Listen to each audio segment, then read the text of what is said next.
Welcome to the Awakened Energy podcast.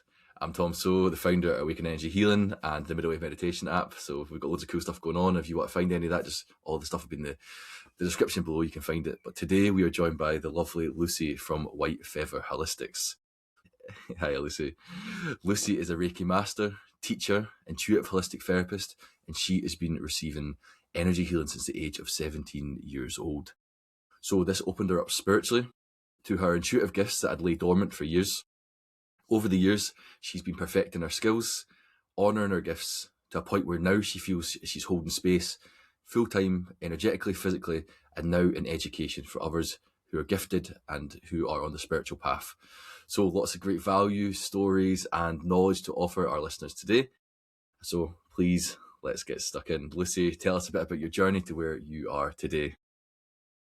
Where did I start? So I basically started getting Reiki when I was 17. So I had my first job in an emergency call centre that dealt with like power cuts, fires, floods, things like that. So it was quite stressful to get a job like that at 17. And I was working there whilst I finished my hires in 6th year, and it was just really a job, something to go into because all my friends were going to university, college, different things like that. And I just had no idea what I wanted to do. Ironically, the one thing that I was drawn to in all of the prospectuses and things like that was complementary therapies. But everyone told me that I would never get a job in that, I would never make money doing that. This was at a time where the wellness and the kind of beauty industry was almost like down upon a little bit, which is so completely opposite to now. So yeah, I didn't really know exactly what I wanted to do. My mum and dad were like, well, you're getting a job then. So I was really lucky to get the job that I got. It was great, but it was quite high stress. It was a 24-hour, 365 days a year call centre. So I was working shifts and different things like that, and obviously at 17, 18, like going out with my friends, and I was burnt out. Like I was so burnt out. This was before I realised that I had my gifts. They've always been there, I just didn't realise that they were there. And then, sorry, that's my dog trying to get on my lap. So yeah, we basically were really busy, and I just went into work one day. I was absolutely frazzled as per usual, and one of my amazing friends and colleagues, she was like a total earth angel. This girl, she was Irish and she was very spiritual. But I don't come from a spiritual background. I don't come from a spiritual or religious or anything like that family. All my family are quite cut and dry. And this girl said to me, you need to try Reiki. And I was like, I've never heard of that. What's that? And she said, well, basically the woman puts her hands on you and sends you healing. And I was like, this sounds a bit far-fetched. Like, this sounds a wee bit out of the ordinary, a bit spooky. So she was like, honestly, trust me, it's really good. I go to this woman in Glasgow, I can give you her number. And it was a woman in Central Chambers in Glasgow City Centre. And I was like, do you know what? I might as well try it. Like, what's the worst that can happen? I'm relaxed after it. So I went and tried it, and it just totally rocked my world. Like, I was lying in the bed and I was seeing all this purples, like lilac colours and blues and everything. And as I say, I'd never heard of Reiki before. And the woman, she didn't really explain to me what could happen during Reiki, which is why I really do that with my clients now, because I don't want them to be so caught off guard. And when I came back round, I was so relaxed. But she was like, did you see colour? And I was like, yeah, I did. I saw loads of purple. And she was like, oh, that's normally that's your crown chakra, your third eye. And she was like, do you know you have spiritual gifts? And again, I was a bit sceptical, and I thought, she says this to everyone. And I was like, no, I don't think I do. She was like, no, you do. You can feel it in your energy, you're very empathic, and you can likely talk to spirit. I was like, this woman's just totally blowing smoke at me right now. Like, there's just no way. But I loved how it made me feel, and it really did actually help with anxiety. And I ended up continuing going back. And then I turned 18, so I'd probably been going for around like 6 months because I had a big girl job and I had big girl money. So I was going like monthly. And it was when I turned 18 that I realised that I actually could connect with spirit, but it wasn't something that clicked immediately, that it was like to do with the Reiki, or like I didn't even remember really that conversation. I was just kind of like, what's happening to me? And then, yeah, basically just opened up a complete massive floodgate for me. Spiritual awakening on steroids. I was just channeling spirit all the time, seeing angels, guides. I had no protection. Like, I had no idea what I was doing. I was totally just being divinely led and guided. And then I think it was probably when I was about, it probably wasn't until I was about 21 that I was like, yeah, I actually do think I do have gifts. And then that's when I started just really exploring Reiki a lot more, reading a lot more on it, researching a lot more on it. But I would say from about 18, I really was diving deep into like manifestation and angels, angel numbers, numerology, the law of attraction, all of these different things. But never in a million years did I see this becoming my full-time job. That's for sure. Not back then anyway. But yeah, I'm so glad that I went to that Reiki appointment and followed the nudge as well. They say if we don't listen to the nudge of the universe, we get slapped. Absolutely. Like that literally, that's actually what it feels like happened to me. Like it was as if I'd just been slapped across the face with a wet fish. Like that's the way I would describe it to people. It was so unexpected, and so to me at the time like out of the ordinary. But then now when I look back, it all makes perfect sense, you know, and I can totally see it from a completely different point of view now that I've been on this journey and I'm 31 now, and I look back and I was like, that all happened exactly how it was supposed to, you know. So now, when you talk about connecting with spirit, did any of that happen when you were younger, but you maybe blocked off or didn't realise? Definitely, definitely. The gifts were definitely there, especially when I was quite young, like in primary school. So when I was 9 years old, so obviously I was at primary school, I was in primary four, and when I was 9 years old, I lost my papa.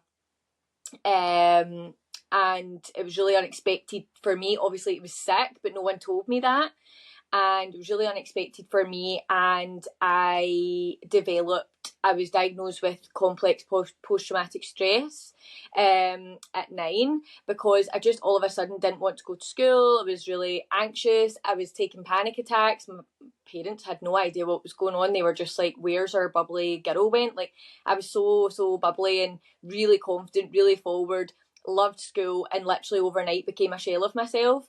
And yeah, they diagnosed me with complex post traumatic stress as a result of losing my papa so suddenly. But now, through the research that I've done and the things that I've, experienced now, even as an adult, I think that I was picking up on his energy even a way back then, and that was actually what was overwhelming my body, and my energy body was.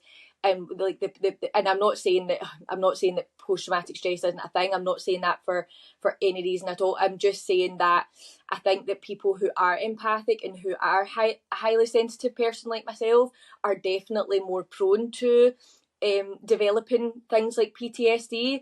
And yeah, when I look back to that period of my life, I definitely was maybe not channeling spirit the way that I could now, but I was definitely picking up on energy from a very young age. And I was very sensitive, to the point that even if I didn't get into trouble in school, like say a friend or like someone in my class that I didn't even really know that well got into trouble, I would sob for them. Like, I would go home and I'd be so upset, or I'd be in the toilets at lunchtime like crying, just like really feeling their pain. And even teachers as well, I could look at teachers and like almost like feel their emotion. But I think when you're that young, you think everyone can feel that. So it wasn't like I felt like, oh, I'm really different. I just assumed that everyone was like that. It's not until now, knowing what I know now, I'm like, oh yeah, I was really different. And I was a very old soul. And I was told that from a really young age. Like, my grandparents especially, like, would say things like, she's a wee old granny. Like, I would talk to anyone. I could talk from very young, like really young. I've always been a communicator. So my mum and dad always say I was like 2 and I had an amazing vocabulary, really good. And they were just like, whoa, where she got that from? But again, I know that that's part of like my gifts, is using my throat chakra and being a communicator. That's a big part of what I do alongside the Reiki. I suppose maybe what makes me as a practitioner a bit more unique. Because like that first session that I ever went to for Reiki, there wasn't much talking at all.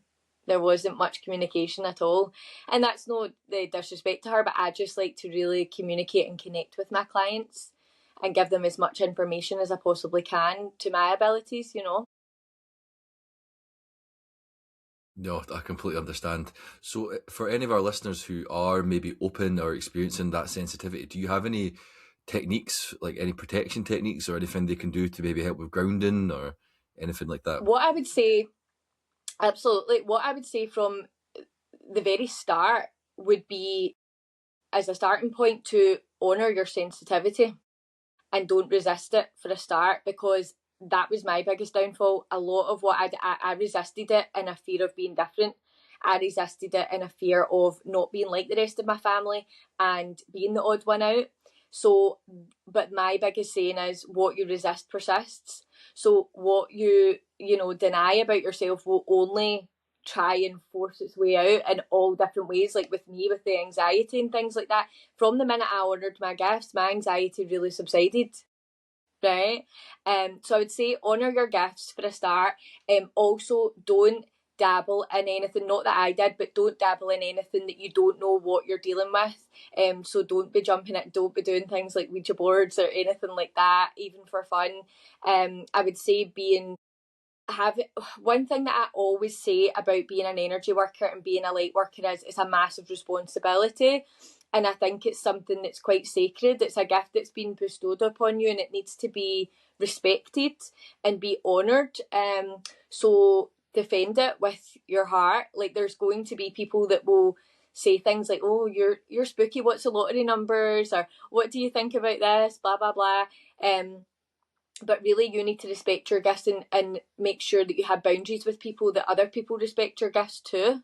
That's a major part of protection, is boundaries with humans, not spirit, humans. I had a tarot business in 2020 that actually was doing really, really well, but I closed it all down because I just felt like certain people didn't have boundaries. They just wanted to constantly pump you for more information. And that got really draining for me. So that was a huge form of protection for me, was to say, step back and say, no, although I have these gifts, I don't need to use them in this way just because I have them. You know, there's other ways that you can use them.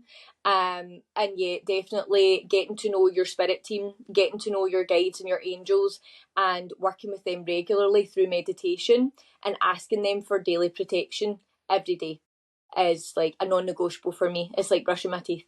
It's just something I do probably subconsciously now. It's just calling in my guides and my angels and my spirit team, but I got to know them through meditation pretty much. So everything that you're about. Yes. So when we talk about when you're working in more of a corporate job, Yeah, when did it get to that? When did it get to that point where you were like, I can't do this anymore? the first day. The first day I ever sat down. No, I think I knew very, very early on this isn't for me. It was, and again, it was like that feeling of like being a little bit different, but not quite knowing why. So yeah, I'd be looking about like, yeah, this is just not for me.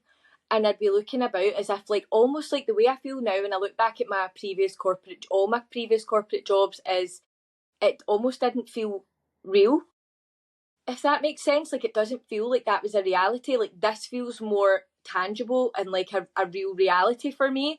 I don't know if I'm putting that across in the right way, but it feels like I have so much more awareness, whereas back then I was just surviving and living on autopilot in the corporate jobs. I was just doing what I was told I should be doing, and things that you should be striving for, whereas really you should actually be following your gut. So yeah, I would say the corporate jobs that I had, I was always, always aware from genuinely from the very start, this isn't where I belong. I don't know where I belong, but this isn't it. And when I met my husband when I was 19. So I met him in Ibiza, and we were just getting to know each other and, you know, asking each other what we did. And family and friends and different things like that. And I remember so clearly saying to him, I'm going to work for myself one day. I was 19. I was still in the emergency call centre at this time. I was part-time as well. I wasn't even full-time there. And I said, I'm going to work for myself one day. And he was like, doing what? And I said, I don't know. But again, this was like part of my gifts. I just knew. It was like intuition. I just knew that I was going to work for myself one day and I'd find it. I always had faith that I would find it, but little did I know it was always staring me right in the face. That makes me laugh now looking back, because it was just always there. And it's like, how could I not see it? Being so intuitive, how could I not see that? You know? Yeah. So for somebody who is in the corporate world and is looking to transition into sort of the holistic space, what advice would you give them to build their business and build their client base? So anyone that's in the corporate world right now, I would say 100% it's not where you need to be. Sorry about him. Do you want to let him out, or do you need to do anything? It's because someone's at the door. Of course someone's at the door right now. They'll go away. It will just be a parcel, they'll leave it at the door and they'll stop. The joys of having a very barky little dog. He's so barky. Yeah. What I was going to say is, if you're in the corporate world, I think one of the biggest misconceptions is that you're stuck. Like, you need to be stuck there. You need to, and I definitely felt that way personally. I felt like this is my reality forever. Sorry. Duke! I felt like being in the corporate world, it was like, this is going to be my reality for the rest of my life and I'll never get away from it. And I think that you need to have that faith in yourself that you're meant for more. So Lucy, what advice would you give to somebody in the corporate world who is dabbling in holistic therapies, healing, spirituality, who's looking to then move on and start their own business and start their own client base? So I would say the very first thing is to remove the limiting belief that you are stuck in the corporate world. If you don't feel like you're meant for the corporate world, you're not. Follow that gut instinct from the day dot that you decide that. Don't feel like you're stuck. You definitely need to explore, especially if you're going into spirituality, holistic therapies, or the spiritual industry. There's so many different avenues that you can take. You'll know yourself, Tom. Like, you can do, obviously you've got meditation, sound healing, Reiki, massage, therapies, like different like EFT tapping, hypnotherapy, all these different kind of complementary therapies. You've really got to find your niche. You have to find your thing. So using myself as an example, Reiki is my thing. I know that. Energy is my thing. I also do lymphatic drainage massage, and I absolutely love that, especially from a female point of view, what it can do for the female body. I also see lymphatic drainage massage as a bit more of it's actually more of a healing massage than any other ones. However, I also trained in cupping therapy, in facials, in myofascial release, and I feel like there's one maybe other thing.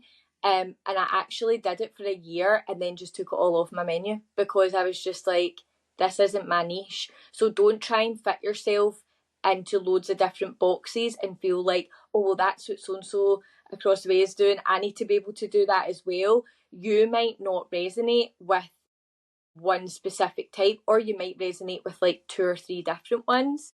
But I would say definitely explore the different avenues and be a client. Don't be afraid to go for sessions for yourself, because how will you know what your thing is? Like me, if I never went to that Reiki session all those years ago, I wouldn't be sitting here today talking to you right now about this. So don't be afraid to explore things as a client first before jumping headfirst into like a training. Just so you have an awareness of the modality and then what you can bring to it as well. So yeah, that would be one of my main things, is definitely find your thing. Find what lights you up and makes you feel like, yeah, I want to do this as a job. I want to hold space for other people.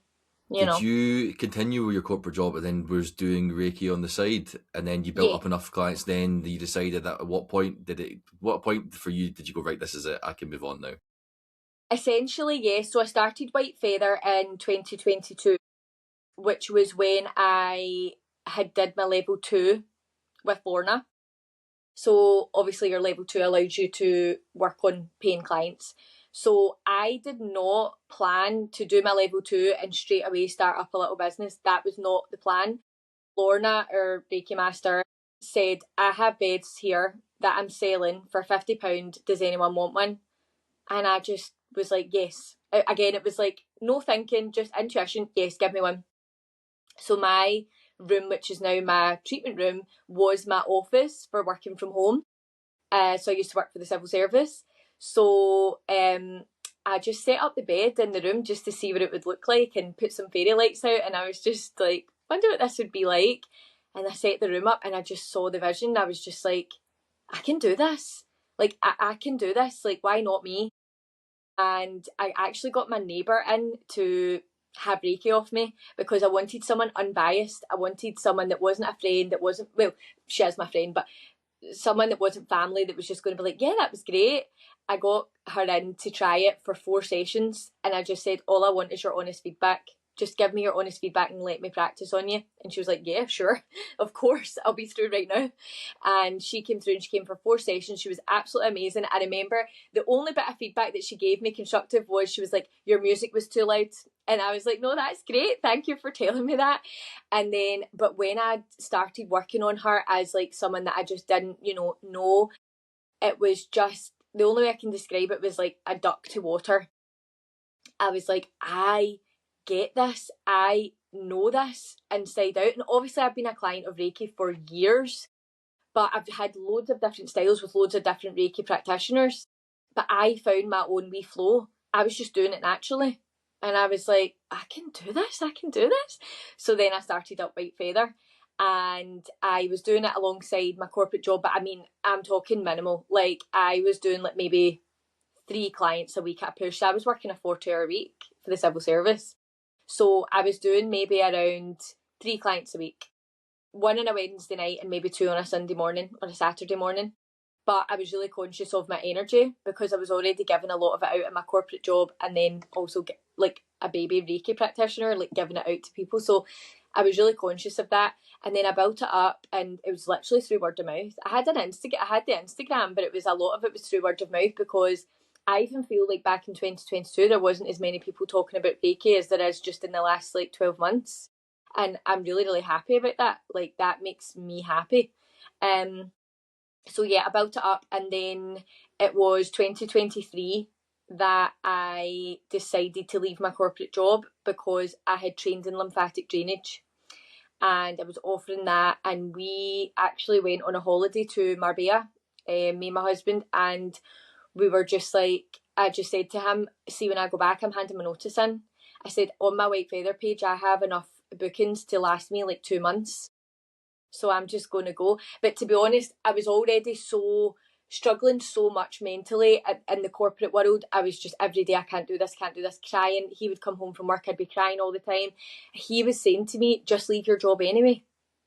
He's like, I've been telling you to just leave anyway and just take some time out, just figure it out. I've got us, like it's fine. But the Virgo in me just wouldn't let, like the independent woman in me was like, no, I can't leave, I can't be a kept woman. Not that there's anything wrong with that, there's absolutely nothing wrong with that. But it was just me personally, it was just something that I just didn't feel comfortable doing. But he was encouraging me to do it often. And then I said, no, I've got enough bookings to do me for like 2 months. I'm just going to try it and see. Really, it all came to a head and you were pushed. I call it a nudge, a knock, and a rhino. That's what I call it. So you'll get a little nudge, then you'll get a knock, and then you'll get a rhino. The rhino for me was my health. My health was suffering mentally and physically. I have endometriosis, so that was really bad. It's an inflammatory condition, so that was sparked by all the stress. Like now I'm basically symptom free, and I genuinely credit that to leaving my corporate job. I'm not joking, because the stress and the cortisol and everything that left me was so a game changer. So I left in August 2023, and I've been fully booked every month since I left. Never had, I've never had a moment where I've went, oh, what have I done? I shouldn't have done this. I'm not busy or anything like that. Incredible. So Really good. it's about trusting that gut feeling in that pool. What did you call it? The nudge, the push. What did you call it? So it's a nudge. You get a nudge, a knock, or a rhino from the universe when you are supposed to be doing something. You're living out of alignment. They'll give you a little nudge, then they'll knock, and then they'll give you a big rhino push, and you'll just have no choice but to take the leap. Incredible. So I'm going to tail back and just ask you about lymphatic Reiki, something that you've created. Yeah. Can you just explain it to somebody who has no idea what a lymph node is, anything to do? You say that you predominantly do it for females. Is it something that males could benefit from? Like, please explain a bit more for us. Yeah, I mean, I'd say my clientele is 99.9% female. And I think it's because we experience things like endometriosis, all the kind of polycystic ovaries, like gynecological lymphatic drainage is an amazing massage for that. So lymphatic drainage. What is endometriosis? It's an inflammatory condition, normally just like around the kind of abdomen, the bowel, the ovaries, the womb, but it can grow anywhere in the body, and it's basically a build-up of tissues and blood that causes, it's like adhesions, that causes a lot of pain, swelling. It's basically blood that has leaked out from where it should be in the womb, and it's in the wrong places, and then tissue and blood and things grow there and it's like adhesions on other organs. It can literally fuse people's bowel and bladder together. It can fuse their womb to different areas, and it can really cause a lot of issues with fertility. Causes really painful periods, bloating, hormonal imbalance because your reproductive system isn't working the way it should. And it can be really debilitating. And I've suffered with all of those symptoms for years, like since I was really young. And I honestly would say it's not until I stepped into my power, honoured my gifts, and left my corporate job and do what I'm doing now for the last year, I've been symptom free. I also credit that to getting my own lymphatic drainage and Reiki done as well. So that was why I combined the two. It was actually like a download that I got in a meditation. If I want to know anything, I go into meditation and ask my guides. It's like I knock on their door, like in meditation, I'm like, help me, give me advice. And I'm really lucky that I just get downloads like instantly, very quickly. I'll always get an answer. Sometimes now even I don't need to go into meditation, I just get it instantly. And what came through for me was lymph Reiki. And I was like, lymph Reiki? Yeah, I really like that. So it was kind of divinely like poured into me. And it's basically a combination treatment of lymphatic drainage, manual lymphatic drainage massage, which is not sore. There's two different types. There's Brazilian lymphatic drainage and there's manual lymphatic drainage. Brazilian can be quite heavy-handed and can be quite, not painful, but quite invasive, whereas manual lymphatic drainage is very light flow, light touch, really soft, and it basically gets rid of all the toxins, excess water, anything like that in your body. It can help soothe inflammation, help with painful periods, hormones, gut issues, digestion. So basically the way I look at lymph Reiki and the way it was shown to me when it was like downloaded for me was getting rid of all the physical toxins in the body, and then we go into the Reiki and essentially clear the energetic toxins, if you like. And it's just a combination treatment. But for me, I mean, there's a lot of other practitioners out there who have started offering, you can book in for, they don't call it lymph Reiki, but you can book in for lymphatic drainage and Reiki, which is amazing. But for me, lymph Reiki, there's no one else doing that the way I do it. It's my own style. It couldn't really probably be replicated, and it's because of the energy that I channel into those sessions and the weight that I put behind it from my own experiences is what I think makes it quite special. It's a very special treatment, personally speaking, I think. And for me, witnessing the transformations that I have seen with clients who have been coming for lymph Reiki consistently. Like I've got one client who came to me who was experiencing repetitive kidney infections and urine infections, UTIs, but a lot of the lymphatic drainage involves fascia work, which is the fascia is the connective tissue between the skin and the muscles. But what they've They found speak now about that through a a lot lot, in yoga, the fascia. Yeah. your fascia, and I honestly believe that fascia is a big contributor to endometriosis, because in my head that tissue is fascia, and it's in fascia is basically, they say we're made up of 80% water, maybe more, but that water doesn't look like this water. It's like a gel like substance that is fascia, and fascia almost looks like really thick spider webs, and it's what keeps us upright, it's what keeps us rigid. If we didn't have fascia, we'd be like all like jelly people kind of thing. But they say Like a that fascia blobfish. holds memory. Yeah, literally. They say fascia holds memory and trauma. So it's all connected. The body is always keeping the score, physically and energetically. So that's why I combined the two and made lymph Reiki. Which has been an incredible success for you. And Yeah, if people are looking to find out more or book in with yourself, is it your case of just yeah. going to your Instagram? Yeah, just everything, pretty much everything I do is through Instagram. I do have a Facebook page. It was more to appease my mum, and my mum wanted to be able to share my posts and things. She's like, I don't do Instagram, make a Facebook page. I don't take a lot of bookings through Facebook. I do it all through Instagram, and I do it through a booking link. I'm really lucky and blessed to be pretty much fully booked, like 4 to 6 weeks in advance all the time. So right now I'm booked up till May, which is amazing. And I've got a lot of regular clients because of the style of treatments that I'm doing. Sometimes it's a bit of a process. So sometimes they want to, or most of the time, a lot of them want to come back. I am very much a practitioner though that does not ever, I'm not a salesy gal. I always joke to everyone, I run this business on vibes and whimsy. Like, I don't have a strategy. I never have. I follow my guides and my angels, and it's never steered me wrong. And I know there'll be people sitting with businesses like, she is off her head, but I just go purely on vibes.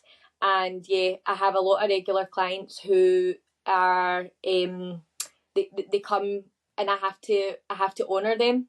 I have to make sure they're taken care of because they've set their trust in me with their conditions, with their healing. So that's another reason why my books are pretty full, because a lot of them book in at the end of their appointment for the month ahead. Amazing. So listeners, if you want to book in with the lovely Lucy, I'll put all the details below in the description. You can find out some more about her lymphatic Reiki and all the other cool stuff she's got going on. So we're going to take a little detour in the question style. So I'm going to ask you now about manifestation, because I've heard that you are a prolific manifester, Yeah, and I love that. I would love for you to share your technique with us, show us how to do it, and what do people get wrong about manifesting? The thing that people definitely get wrong about manifesting 100% is, why is it not here yet? Where is it? Why have I not got it? Where is it? Where is it? Where is it? Where is it? And I always go back. It's such a simple analogy, but I always come back to, imagine you were in a restaurant, you ordered a plate of spaghetti bolognese. You're not stopping the waiter every time he walks by and saying, "Where's my spaghetti bolognese?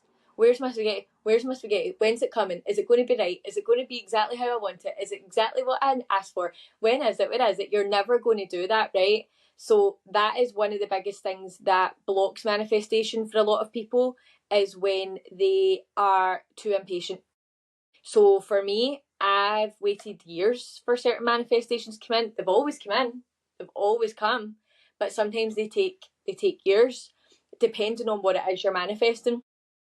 Another thing that I think a lot of people get wrong is not doing the energy work that's required.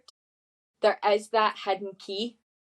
It's not as simple as wishing on a star and going to your bed at night and crossing your fingers and praying. And you can do all the different manifestation techniques. Like, I've got loads I could tell you about. Like, about scripting, about vision boards, about the 369 method, about visualization, Neville Goddard, etc., etc. I can talk more about that, but you can't get there when you're walking around with a black cloud above your head. Everything goes wrong for me. I'm not worthy of these things. You know, money's really hard to get.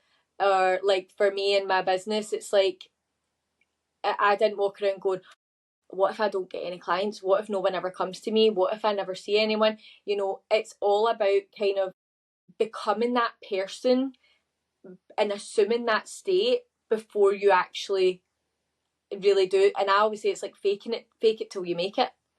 But then over time you will start to retrain your brain to believe these things, but it all starts with the inner work. It all starts with your own mastering your own energy and your own mindset to the point that it's just a lifestyle.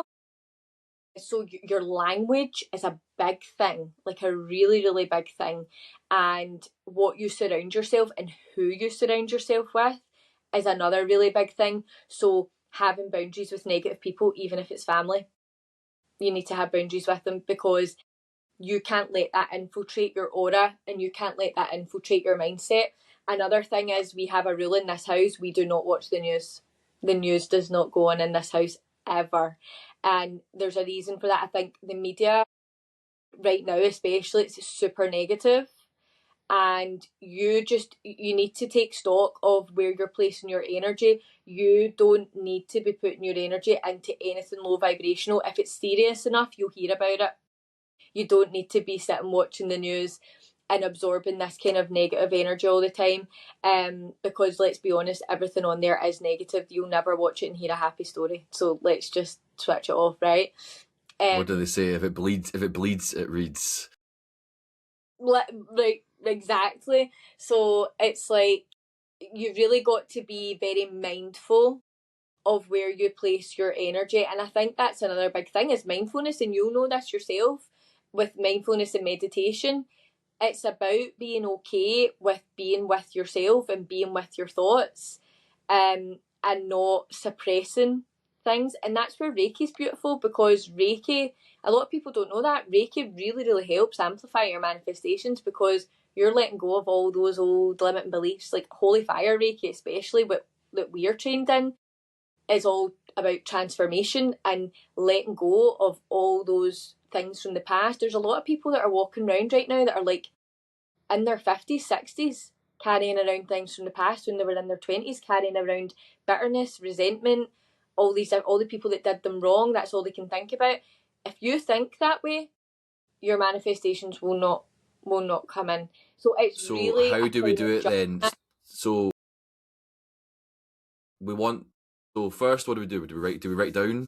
Do we write a note on our phone? So, do we write down? Yeah, one of my biggest things, and again, this could kind of go back to like finding your little niche, right? So like finding what your thing is, because if you think about it, everyone's so different. Some people are like visual learners like me. Like I like to see something and then that's how I learn, right? So some people are visual learners, some people like to read, some people like to listen to things, or audible learners. It's very much the same with manifestation, in the sense that there's so many different techniques out there. It's like finding what one you vibe with. So for me personally, I love visualization because I'm a visual learner. So then I also love vision boards, and I also always make vision boards, but I love scripting. Personally speaking, I think scripting is one of the number one manifestation techniques that you can do. So scripting essentially is writing out your desires in the present tense. So writing it out as if it's already happened, and doing that with gratitude. So I would just simply write in a journal, I am so happy and grateful that I have a Ferrari, right, for talking's sake. So that's the way you want to write it. Or you could go like in a journaling style and write things as if it's like you're writing in a diary about things that have already happened.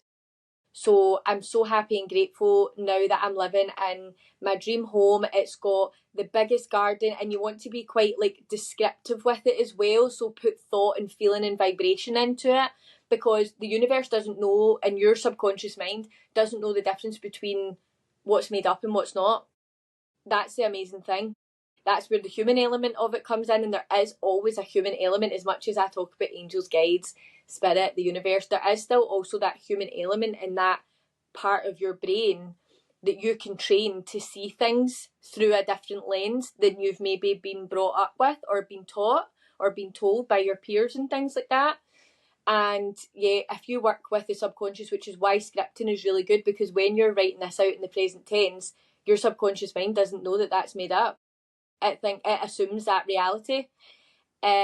So that's a really great technique, combining that with visualization when you go to bed at night, putting on healing frequencies and visualizing yourself in that state that you've written about, and in that house that you've written about, or in driving that car, feeling the steering wheel. Like, get your visualizations to be really sensory.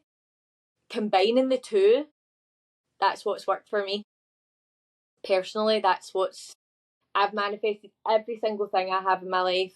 I credit to manifesting without a doubt. And there's nothing that I can look back and go, oh, that never showed up. Like looking at vision boards, I look back at them now and I go, whoa, all of those things have happened, you know. So you've written it down, and then you're doing the visualizing and the like changing your internal state. How often do you only write it down once and then you just do the visualization daily, or how often would somebody do this? I mean, you could journal every night, right? There's no limits, there's no rules about like, oh, when you should do it or what the perfect time is. I personally feel like it's one of those ones, like with the restaurant analogy, like set it and forget it, right? So I tend to do my scripting now around a new moon. So your full moons are for releasing. So on your full moon, you might want to write out on a piece of paper all the things that are annoying you, all the limiting beliefs that you feel you have, all the things you want to release, and then burning it safely. But burning it or destroying it, and that would be on a full moon, because full moons are all about releasing and letting go. And then a new moon is a new moon and new beginnings. So harvesting those things that you would like to call in. So I would always do like a new moon practice, like where I would light a wee candle and write out my scripting, and I'd always date it so that I can look back and be like, oh yeah, I remember I wrote that in 2022 and now I'm here. So like, I've got journals in the drawers underneath me right now that say, I'm so happy and grateful that I was able to leave my corporate job, and White Feather Holistics is doing so well. I'm fully booked all the time. This was before I even left the civil service. But I could open up those journals now and look at them and say, that actually is my reality. So yeah, I would say don't put too much pressure on yourself as well, because you don't want it to become like a chore, because then you'll lose momentum and your vibration will go, oh, this is a chore. I can't be bothered doing this. So the vibes will be off. You need to go when you feel inspired. And as long as you've done it, like, once you could look back at that in a year and go, whoa, that happened. You know, it's about the intention and the vibration you put behind it when you do it. But if that means that you need to do it every night to lock it in, then do that. Then absolutely. But I'd say one of the biggest things as well, again, this is going back to this whole find your niche chat, is and find what works for you. There's like the laws. There's the law of attraction, which is happening all the time and things like that. Then there's like the law of assumption, the law of vibration, the law of karma. So you need to be considerate of those, like how you're treating other people. That's the law of karma. So you might be putting a manifestation out there, but you could be blocking it because you're being nasty to people. So you're getting bad karma for it, and you're blocking your thing that wants to come in. The law of assumption, though, is really just all about assuming that these things will happen for you. And I think that you can really get to that point through mindset work and energy work and Reiki, for sure. That's like for me anyway. What would you say to somebody who you set their intention, they're doing the practice of visualization, they're trying to change their internal state, but they keep having negative thoughts like this is never going to happen? How would you address that? What they need to understand is that's the ego talking. And once you realise that your ego is a separate part of you, although it lives within you, when you realise the ego is a separate part of you, it's easier to turn that down and quieten that noise. And doing a little bit of shadow work, and not being afraid to do a bit of shadow work. So shadow work is when you kind of dive deep into the ego and dive into your limiting beliefs and where did they come from and why. And you might trace it back to your grandparents. You might trace it back to a teacher. I know when I was at college, I ended up actually going to college at the time when I was still in the energy job and the emergency call centre, and I did an HND in media and communication. And I will never ever forget that this lecturer said to me when he marked one of my submissions one day, he said, you know, I don't worry about you. I don't worry about you. And I was like, what do you mean by that? He said, well, you're probably going to go and like marry a footballer or something like that. Like, and or if you don't, you'll probably just settle into a 9 to 5. Like you're not really built for this. Like you're not going to really do anything with this. And that's something that really affected. Like I was like, oh, okay. And my confidence took a massive knock after that. But now I'm like, who do you think you are? Look at me now, you know. But that's through a lot of shadow work and being like, well, why did I let him affect me? Why did I let an external opinion affect me? Because ultimately, the only person that knows what's best for me is me and my higher self. So it's about connecting more with your higher self and disconnecting from the ego. That would be my key advice for someone who's like doing all the things but still being beat down by the ego, which is giving them the little negative Nancy voice. You can't do this. You're not worth this. Your manifestation is never going to come in. Why are you asking for that amount of money? Why would you want to start a business? You're no one. You need to quieten that, and that would be through meditation and mindset and energy work, 100%. Incredible. Thank you for that advice. And hopefully our listeners can take that on board for when they're starting to do their manifestation techniques. Yeah. You have recently began teaching. Yeah. Would you like to tell us a little bit about your teachers? Yeah. Me and Lucy actually share our Reiki teacher, Lorna McLean, the beautiful Lorna McLean, who will be speaking on this podcast soon.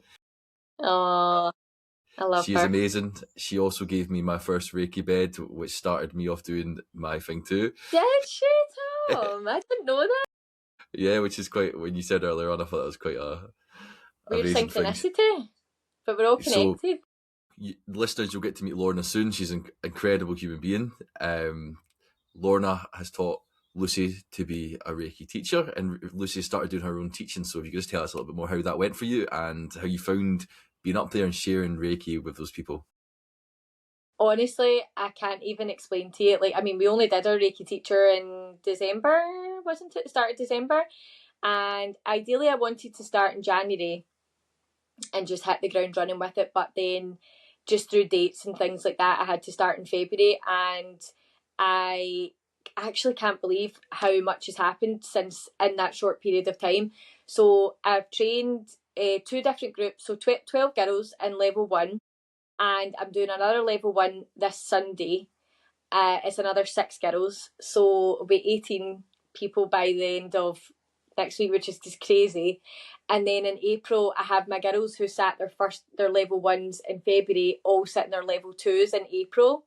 And then I have 2 other level 1s booked in for May. So yeah, the demand was really there, which I was quite surprised about. I really thought, it's going to be, I'm not sure if there's going to be people wanting to learn this. But the fact that level 1 is all about the self is a really big thing, because then you are attuned to that energy forever, and you have that energy. You're always able to call on that holy fire energy. So I think that is really attractive to a lot of people, and as it should be. But yeah, it's been amazing. I've definitely found another little part of my niche. So like I say, with Reiki and holding space for people, like that's definitely my thing, right? But then stepping into teaching, it's just blown my mind with how much I absolutely love it. It's really surprised me in a lot of ways I didn't expect, like seeing the girls get to experience it, being on the other side and getting to watch them be attuned, and then working on each other and getting to see the faces as they've got their hands on each other going, and I'm like, they're feeling it, like I can see that. And then also the transformation that those girls have had since training in level 1 is wild. I've got group chats set up for each group, and the amount of feedback that they've given about this has changed, that has changed, this, I feel like I've finally let go of this limiting beliefs that I've had since I was so young, and it's gone now. I feel more confident, all of these different things, to the point that they wanted to train in level 2, which is amazing. There's some of them that want to go on and start their own businesses again, which is fantastic. My mum was a bit like, why are you wanting to be a Reiki teacher? You're going to just give away all your clientele, like if you train more people up. And I was like, that's not the way I look at it at all. I think the world needs more Reiki, and there's never such a thing as, not having enough Reiki practitioners and light workers out there. So I really honestly believe that this is part of the next step of my purpose, is to bring this energy to more people in a different way rather than just on the treatment beds. But yeah, it's been so rewarding for me, and again, it's very much been like, it's reminded me of when I very first started White Feather and started doing Reiki. It's like a duck to water, like I just get it, and I feel like I found my little flow, and I wasn't nervous teaching. I don't feel nervous at all. I just feel like this feels completely right, and yeah, it's just been amazing. I've really, really enjoyed the process, and really looking forward to what's to come of it as well in the future. So yeah, it's cool. Amazing. Do you have anything else in the pipeline? Yeah, so I am doing my Reiki teaching, and I'm also doing spiritual coaching and business focused coaching, because I really feel like, although I run my business on vibes and whimsy, I do listen to my clients and demand and things like that. And one of the biggest demands that I have is people wanting to learn how to manifest, meditate, tap into their intuition, how to hone their spiritual gifts, or how to tap into their spiritual gifts. They think that they've got them and they don't know what to do with them. And it makes so much sense to me now why I'm feeling called to help other people like that, because when I was 17, 18, going through that spiritual awakening, I was like, what is going on? Why is this happening to me? And I just had nowhere to go. Instagram and TikTok and social media the way it is now, back then was like 2013. I think Instagram was really in its infancy at that point. My only teachers were YouTube and books. That was it. That was it. So I was learning from like Bob Proctor, Dr. Joe Dispenza. They were all doing, because they had just released The Secret by Rhonda Byrne, and all of them teamed up to create that book and also create the documentary of The Secret. So Law of Attraction, it was just starting to come out, and that was really where I got my information from, was books and YouTube and things like documentaries. And I always wished that there was just someone that I could reach out to that would be like, yeah, I know exactly what you've been through and I can help you. And now I realise that's why I had to go through that, because now I'm feeling called to be that person for someone else. So I'm offering that in the coaching. That's been going really, really well. I kind of launched that exactly the same time as the teaching. And the transformations, even after one session, is blowing my mind just as much as the client. I'm like, wow. So that's where I know that the work that I'm doing is definitely my purpose and it's important. And I've actually not told anyone this, but I'm also in the process of creating my own like online digital learning suite, where people can access online learning materials about all the things that I speak about and all the things that I teach or coach. And they can do it at their own pace, if they don't live locally, or, they don't like being on camera, doing a Zoom call or whatever. There's a lot of people that are like that. Then it means that they can just access it at their own pace and also go back to it whenever they want. So yeah, I'm actually in the process of creating that right now at this moment in time, and it's just another way for people to be able to work with me and learn from me. So I think it will be good. I'm really, really excited about it. It's something that's been in the pipeline for a while, but had to go on the back burner last year because I was getting married, and that just took over everything. So yeah, that should be launching probably about end of April, start of May. So exciting. Amazing. So viewers, if you're interested in all things White Feather Holistics, the information will be below in the description. You can check out all the amazing stuff that she's got going on. Lucy, if you just end with a little message that you could send back to Lucy at that time where she was struggling, what would you say? Oh my goodness. I would say to her, stop dimming your light for everyone else. I would say that I would tell myself to honour my sensitivity, honour my gifts, let them in, don't be afraid of them, don't be afraid of being different, and don't hold yourself back or dilute yourself for fear of what other people think, because in the grand scheme of things, it absolutely does not matter. What matters is bringing light to the world and helping other people heal, grow, thrive, learn about spirituality, because I just feel like obviously it'd be a weird world if we were all the same, but the world would be a better place if we could just lift all of the vibrations. And my vibration was already high, higher than most, but I would dilute it a lot when I was younger to fit in and appease other people. And if I could go back to myself now, I would say just go for it. Don't hold back and try everything. Don't be afraid to try everything. Be willing to try things and fail, because ultimately that will lead you to where you're supposed to be. Beautiful words. Thank you so much, Thank and I you. hope our listeners can resonate with them. So thank you so much, and maybe we'll talk again in the future. But that is our episode today for the Awakened Energy podcast, and we'll see you all again for the next episode. Thank you. Thank you so much, Tom. Thank you.